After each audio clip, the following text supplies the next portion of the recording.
Hello and welcome back to GamesRadar Plus. My name is James and today I'm here with Leon. Hello. And we have some fresh gameplay from Deus Ex ManKind Divided. Yes, exciting. Now we've already seen stealth cloaking and hacking, Yep. but this one introduces remote hacking. Yeah, so obviously you've got some of the old orgs that were there before. They're always good. Stealth, always good fun.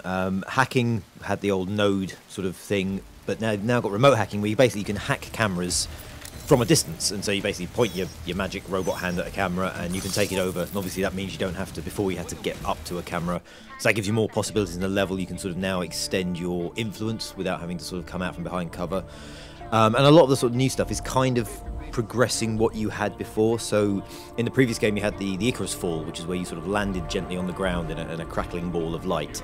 There's now an Icarus Strike and there's an Icarus dash. So the strike is basically like an attack, and you can sort of come down with like a ton of hammers and knock everyone out.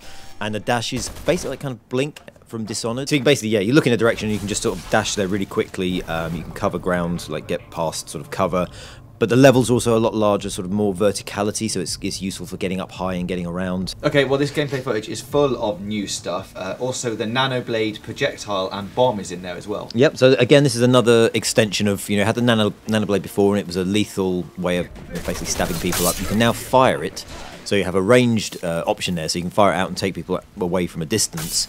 But it also has a kind of a charged mode where it becomes like an explosive, so you can, as you can see, shoot it at a robot and blow the robot up. So again, it's extending kind of your old abilities from before.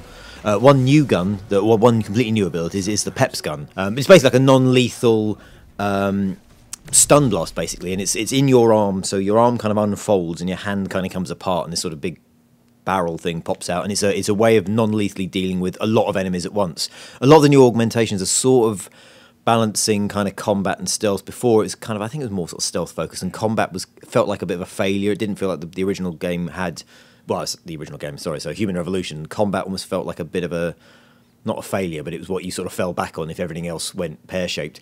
Now you've got a lot more kind of ways of dealing with crowds, both lethally and non-lethally. So the Peps Gun, yeah, if you can get in a big fight, you can still take out like a room full of people in one go without killing them. Okay, well if we're talking about guns, we should mention gun customization, which is in this version. Yeah, so you've got lovely swanky kind of real-time gun customization where you can change your ammo types and swap in different attachments, but you sort of do it in-game, so rather than going out a menu, sort of he holds the gun down in front of him and looks at it, and you can see all the options, so you can fiddle and tweak it. And so obviously here he's battling a robot, and he's obviously not got good robot ammo, so you can swap a few things around, and you can do it in game, so you can change it on the fly and sort of manage your sort of situation.